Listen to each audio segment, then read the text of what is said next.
I found the place from the dream. At risk of already giving away too much, I live on the outskirts of a vast city in the desert.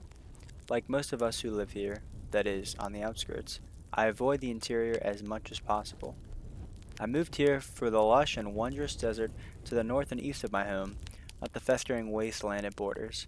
I do, however, have one connection deeper than the city itself, who might even be called a friend. He goes by the name of Moses, which, it's worth noting, is very distinctly not his name. He makes a great point of not having a name. I met him in a social circle of pretentious artsy types, none of whom were from around here, and I'm the only one left who still speaks to him. The reason I'm all that remains is perhaps the very same reason the others left, something we used to refer to, when meeting up without him, as the dream. This label is both because of its obvious dreamlike qualities and because of the dreams it inspired within us. The dream, referring to that something, might be best described as an ongoing and highly irregular piece of performance art, now for an audience of one. The dream, referring to the actual dreams we had and continue to have, might best be described as a nightmare. I will describe the dream I had before waking up this fateful morning. This was not special or in any sense unusual, but it might be the best place to start. You are far out in a possibly endless expanse of desert. In this place, it is somehow day and night at the same time, and in equal extremes. This desert is not similar to the actual desert we live in, nor does it in any clear way connect to the performance art piece, in which Moses describes endlessly the most imaginative and dismal locales.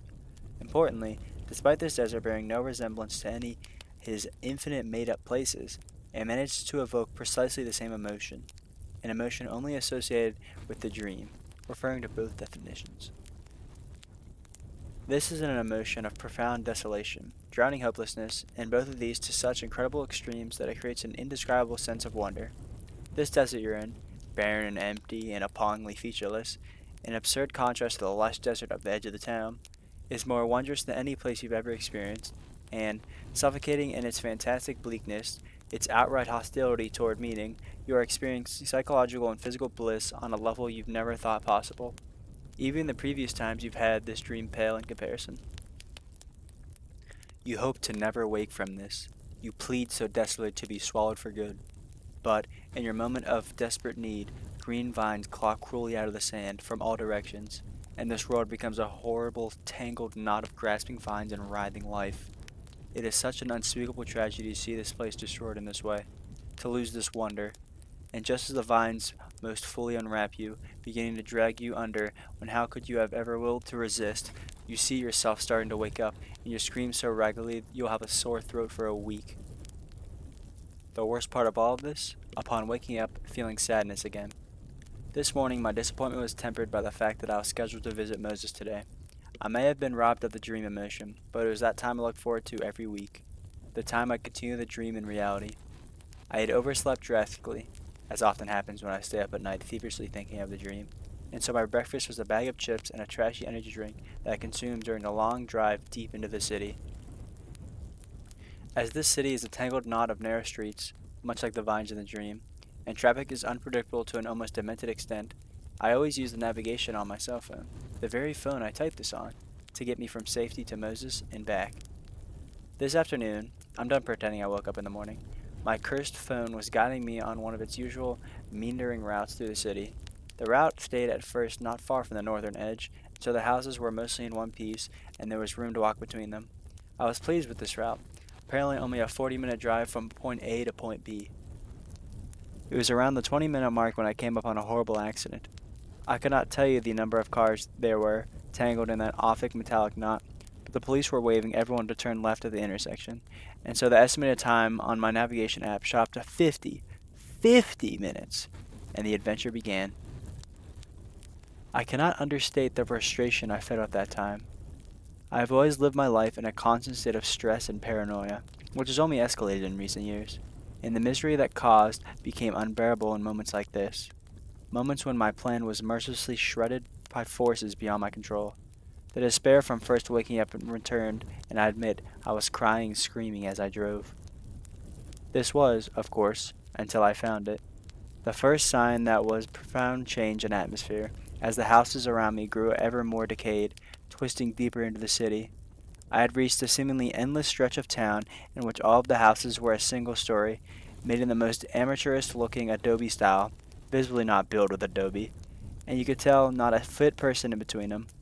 As this artistic direction of the city continued to escalate, a certain emotion came upon me. Soon, this part of town revealed itself to have genuinely stunning mountains. I was shocked. I suppose some trick in perspective made it impossible to see these mountains from anywhere else in the city. They were all tall and angular, gaunt and menacing, but their summits were still the same sort of desert, and the mockeries of adobe-style architecture were becoming more and more squished up against the cliffs. Each front yard, for whatever reason, had a horribly beat-up boat in front of it. There were no signs of water.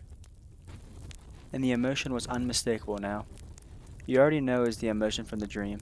With the escalation of these singularly bizarre features of the landscape to such an extreme that it was hard to imagine this was a real, functioning city, I became overcome by, and was soon drowning in, the most profound and all-encompassing hopelessness.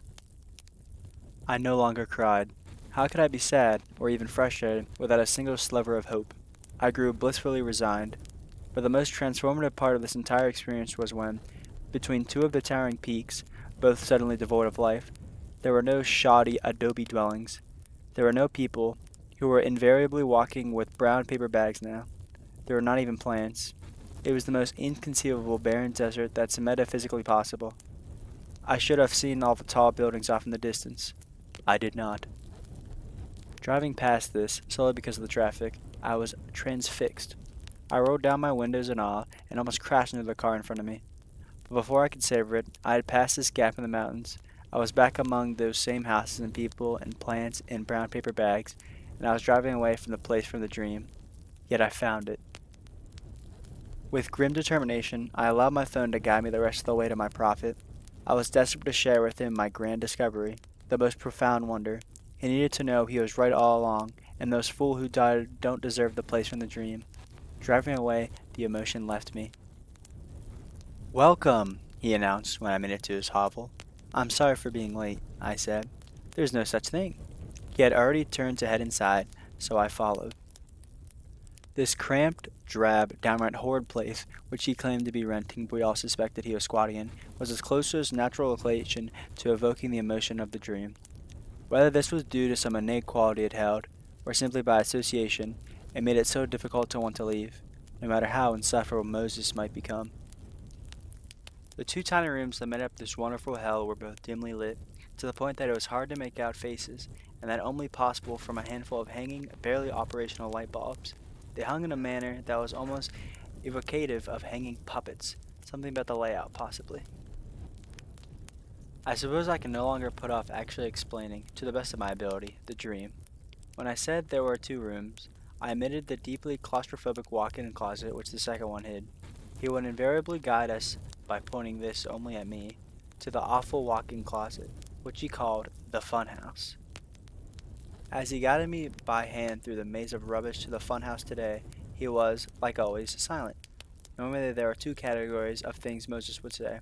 The first was, "welcome," followed by some empty comment of some sort. The second, well, nothing. Today, the funhouse was even more cramped than last time. It was once possible to fit all of us in without skin-to-skin contact. Now there would have been room for both of us, but there's so much unidentifiable nonsense crammed in there that Moses and I were essentially squeezed against each other. He was a large man and was already drenched in sweat. The bare minimum light crept through the crack in the door, with which, though the room was otherwise pitch black, I could just make out his increasingly manic and ecstatic expressions. The words were never the same, not even related, but they also drowned us in that same horrible bliss, the same artistic wonderland of his creation, or so we thought. "Something rises from the depths of being to tear apart our strings," he was saying today. We embraced the orgasmic agony of tearing, stretching freedom from the shadow within and the shadow above, and the thing which resists the joyous mutilation of our strings. It was never possible to remember where he began or ended, but there was always moments, awful, deranged moments, that one could never forget. Moments that grew with life like the vines out of his dream-like murmuring, and the panting and gasping they would become. Yes, yes! Masters of meaning, masters of pain, take us, claw into us, tear through us, mutilate us with joy, feed to us the truth, the terror we swallow. Like always, he was fully gasping and gurgling as his abyssal performance art masterpiece reached its inevitable feverish pitch. Come into me, come into us. Claw our strings, our entrails, claw us, tear us, eat us inside out, eat us full, inside the strings into us. Yes, yes. And abruptly he would collapse, both of us drowned in his horrible sweat and his wondrous gift. But today, the emotion of the dream, which I was now so utterly filled with, told me something, something crucial. Because today, I found the place from the dream, and I suddenly needed it all to myself. So, I started Akalu while we squirmed out of his fun house. Would you happen to know of an interesting part of town a bit to the west of here? Deeper in the city? Do you? No. He said this very sternly, still gasping for breath. I pressed. Are you sure? Maybe we're the people who own all the boats? In the mountains? No. He was, like usual, rather urgently guiding me out of his hovel. It was dark enough that I could not see the strings from which the light bulbs hung.